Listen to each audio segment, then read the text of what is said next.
มีกะทิจากห้านอภร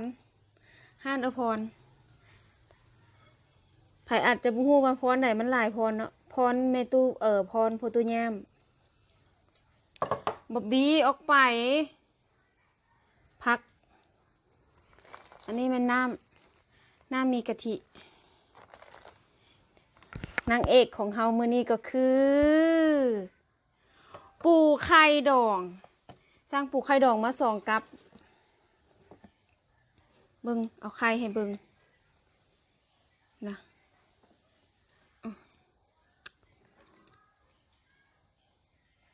มันสิเหี่ยไข่อันนี้มันบ่หลายไข่อันนี้มีน้อยเดียวแต่อันมันหลายแต่ว่าไข่มันอยู่โตมันพี่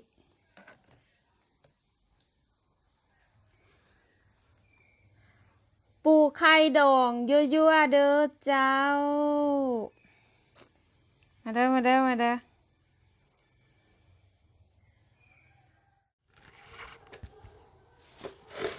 าลงมือปูไข่ดอง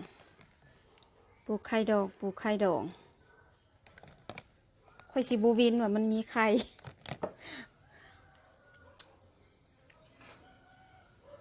มีกะทิ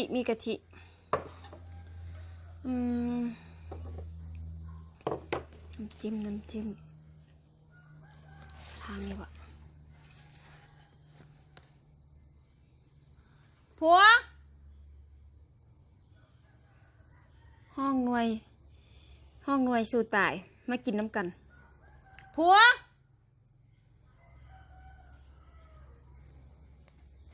บ่ได้ยินหน่วยสู่ตายบ่ได้ยินเขาก็ลุย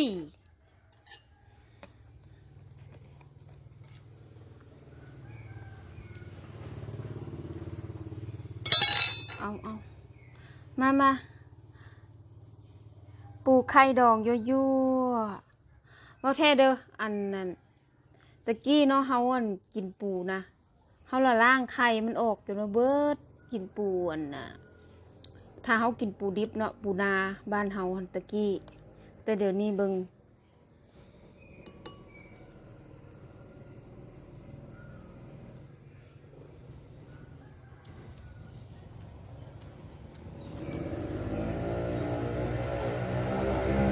ไข่แดงมันได้เท่านี้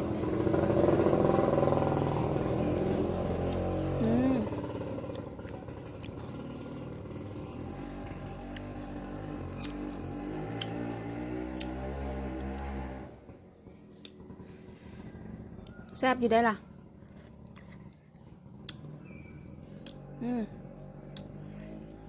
แซ่บแต่ข้อยเห็นกับเจ้าขวดอันนี้นะข้อยระบุกล้ากินมันกินอีกก่อน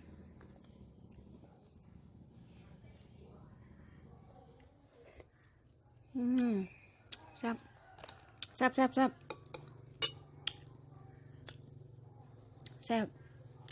ซ่บแล้วก็แซ่บอีก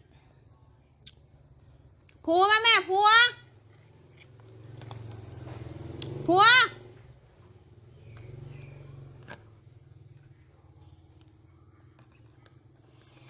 หักนี่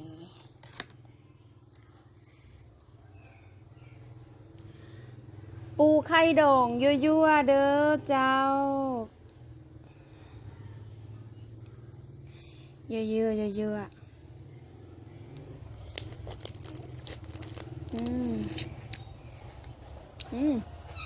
หวาน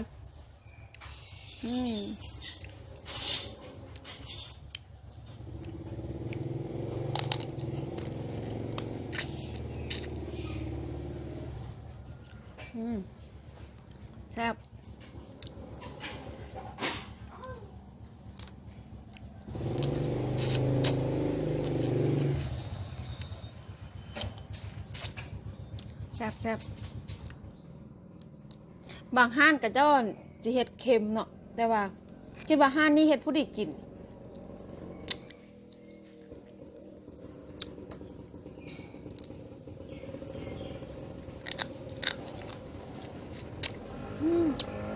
แซ่บ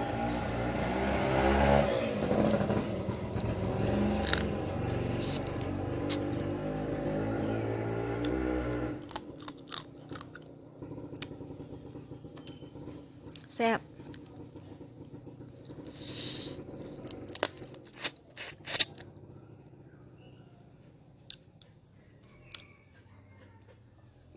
กินบ่ได้สิโล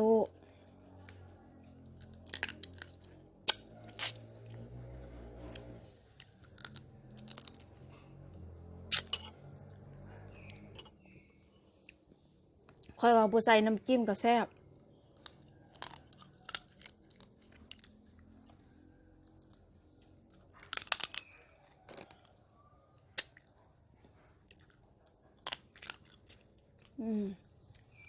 ซีนอยู่กัน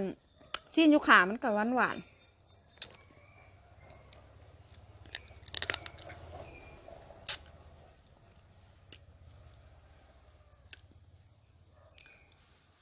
เสียดายกับเจ้าบูทุบบนก้ามมันนี่นะอ้าว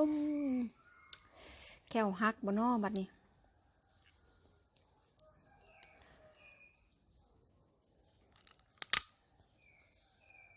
ผัวบุกินหวะ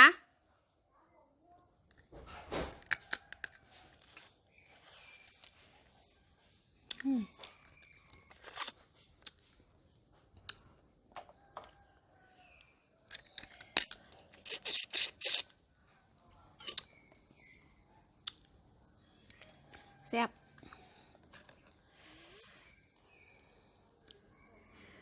ปูไข่ดองยั่วๆเด้อเจ้ามีกะทิอยู่โต๊ะนะโจ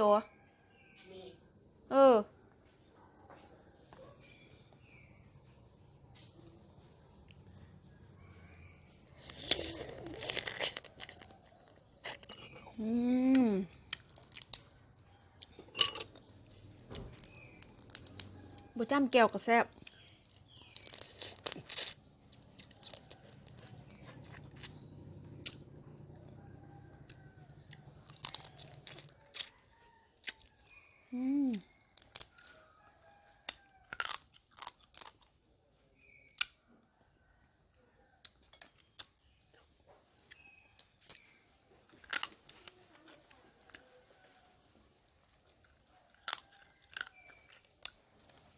แซ่บ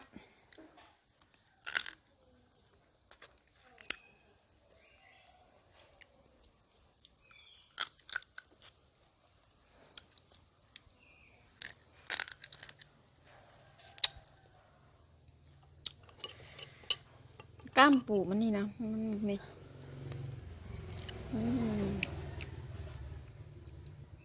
กัดอีกแบบนี่สิบุฮักไปพุ่นวะ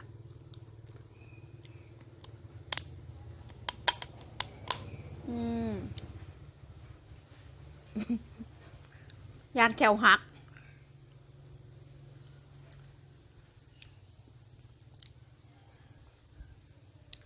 โอ้ซีนมันหวานอีหลีเด้อซีนหวานเนาะอู้ซีนกล้ามมัน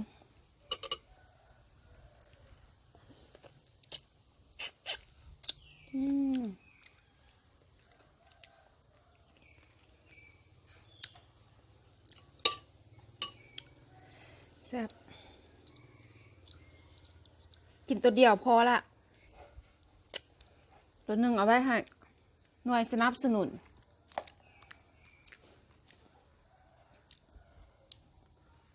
กินตัวเดียวพอกินข้าวปุ้นวันนี้บัวแมนว่าวพิษกินมีกะทิเอ้ามีน้ำอ้อยน้ำ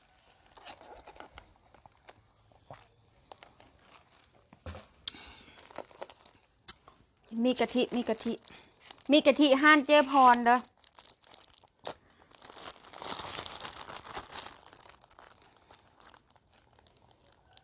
มีกะทิห้านเจ๊พรพรใดวะตีพรตุแย้มเด้อมื้อนี้เราเฮ็ดมีกะทิ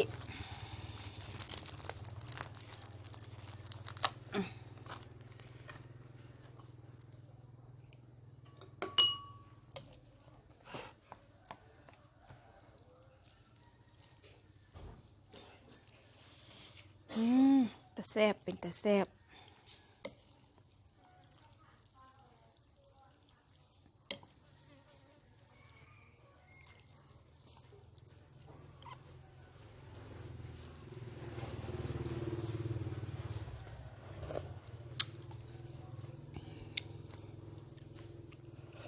แซ่บ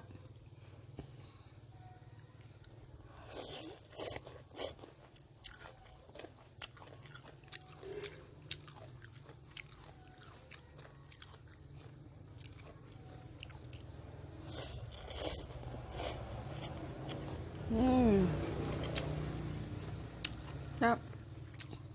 หมักถั่วพู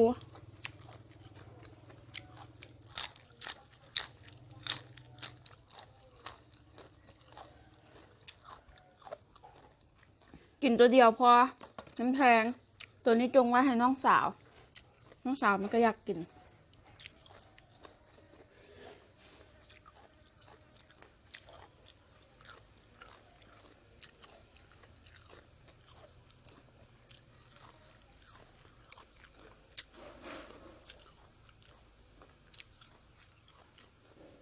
มีกะทิห้านอภรเด้อ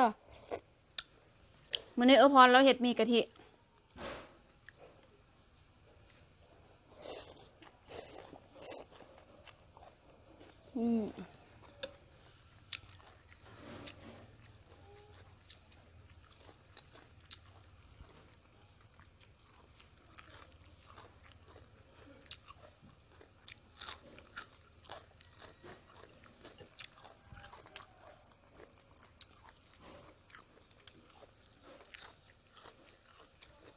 น้องวันมันมาตอมปูอัดไว้ก่อน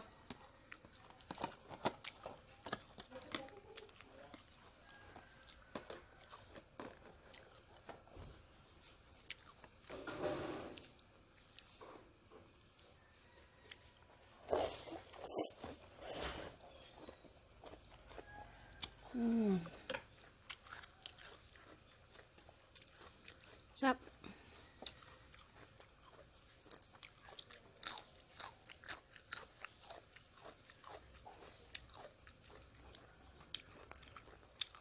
มันออนไลน์แล้วมันบุกเกาะ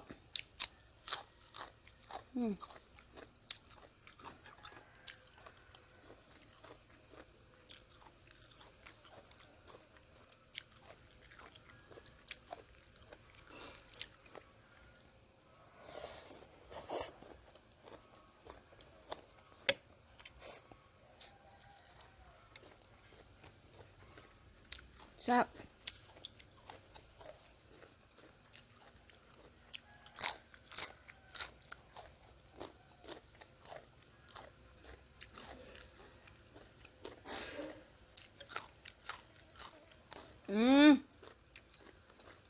แมงวันกินปูกินน้ำป่าแมงวันมันหมัก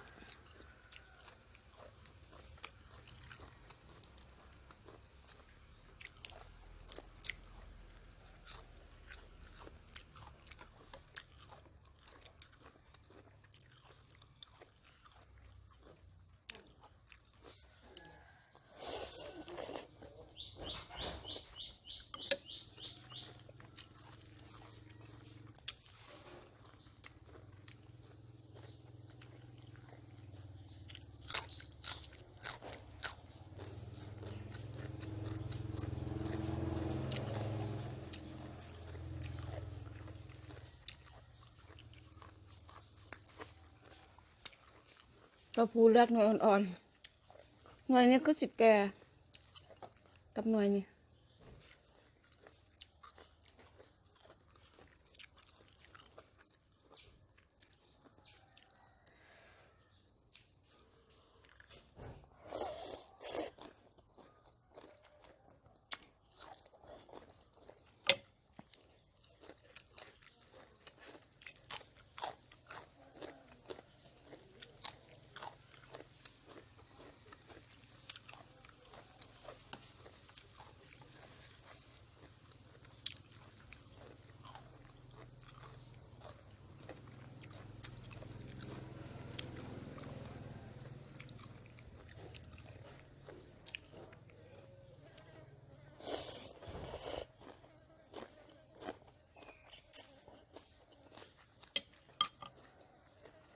เป็นคำใหญ่ๆสดๆเลย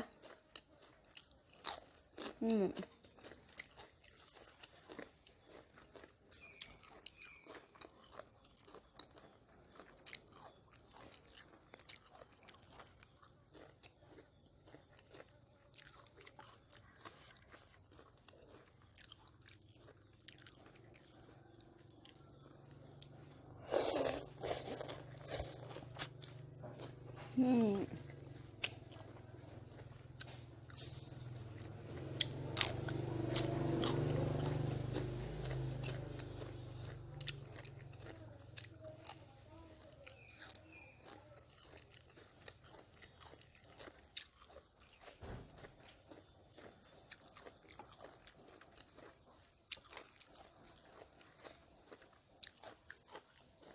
ลูกชิ้น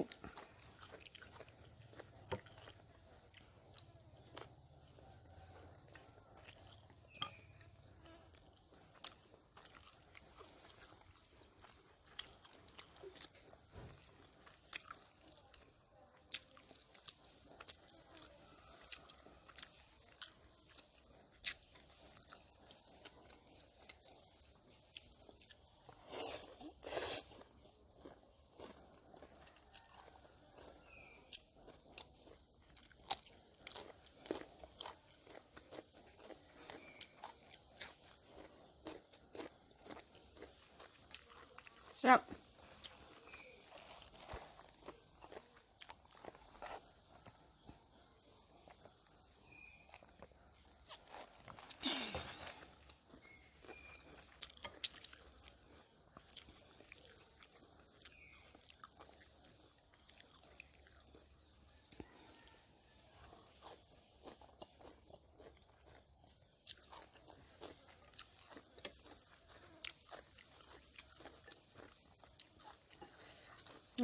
แมงวัน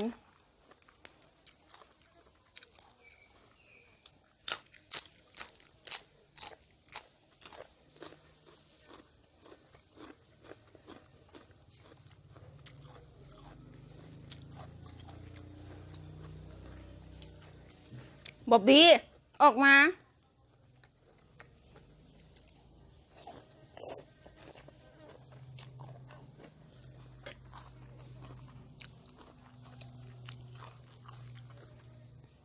อยู่คนเดียวแล้วขึ้นฮอดหมูขึ้นไปนอนอยู่คลินิกคืนหนึ่งละ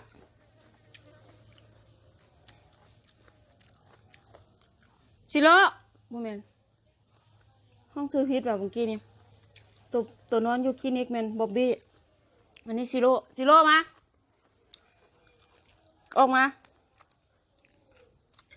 ใส่มาเข่ากล้องเบิ้ง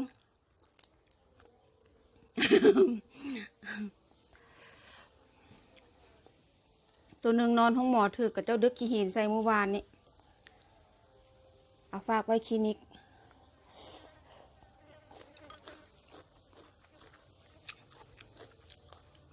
นอนฟังอากาศอยู่ยังมีไข้เขาดึกขี้หินใส่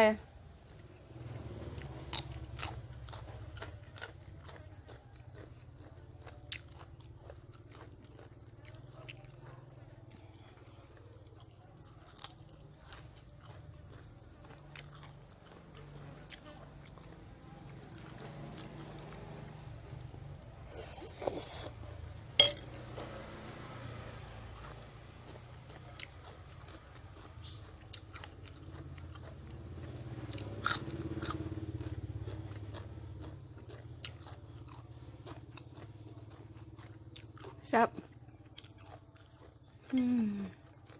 มีเลือดน้ำ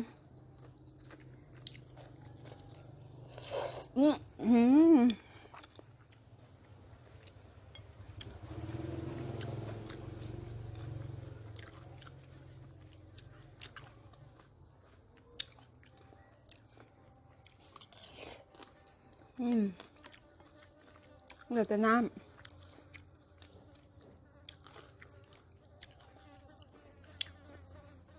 กินมีกะทิหรือว่าข้าวปุ้นนะบุค่อยมักหูบหน้ามันมักกินแต่เส้นมัน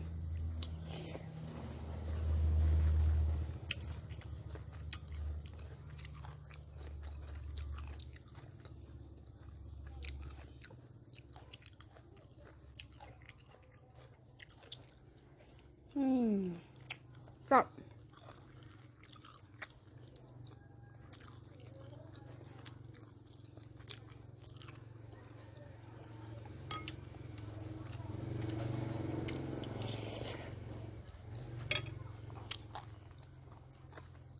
็แซ่บปูกระแซ่บ มีกะทิก็แซ่บ